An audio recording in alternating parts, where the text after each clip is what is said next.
I'm Muslim, and I say that very proudly. And I would say that to anyone that I came into contact with, any man. I will say I'm a Muslim proudly. And I'm a man that once upon a time hated Muslims. I hated the idea of Islam because I knew very little about it. All I knew of Islam was what I learned from the news and what was pushed by the governments of this world to the West. I grew up in a time when there were terrorist attacks by extremists who acted in the name of Islam.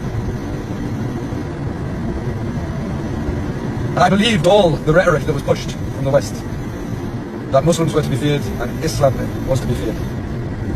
Fortunately, I had a chance to start travelling over 10 years ago, and I travelled for 8 years. And in that time I met many, many Muslims. And Muslims, as I know now, are the kindest, most sincere, hospitable people that you will come into contact with.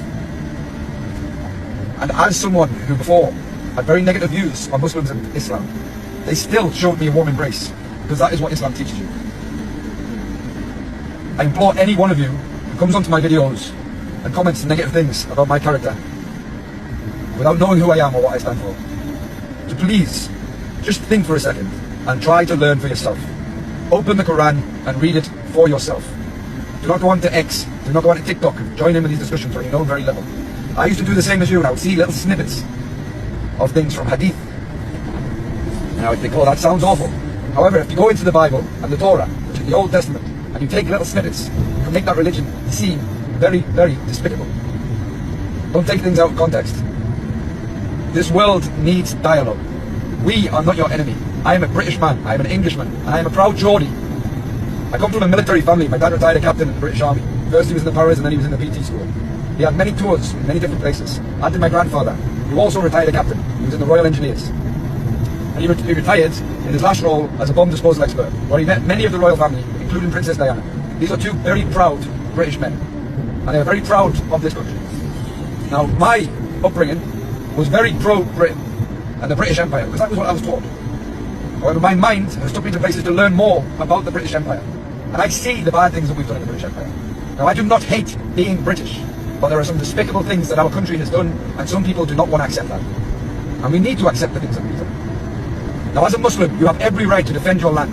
I have family in this country. I have my father, my mother, my grandfather, my brothers, their kids. If somebody came to this land and wanted to oppress this land, as a Muslim, I have every right to defend it. It doesn't matter who it is from, because you are meant to fight against oppression in Islam. So if I was from a different country, I would also have that very same right to fight oppression. And people always say, the religion of peace. Islam is the religion of justice. And I stand firm on justice. And I stand here today as an Englishman, as a proud Muslim. And I'm a better Englishman because of Islam. I implore every single one of you, start learning for yourselves and start going out and having conversations with Muslims, because they will happily have a conversation with you to explain things that you have doubts about. If you ever want to have a conversation with me, I will buy you a cup of tea and you can ask me anything you like. I hope you all have a great day. The weather here in England is lovely. And what a great place this would be if we all just put our differences aside. Take care.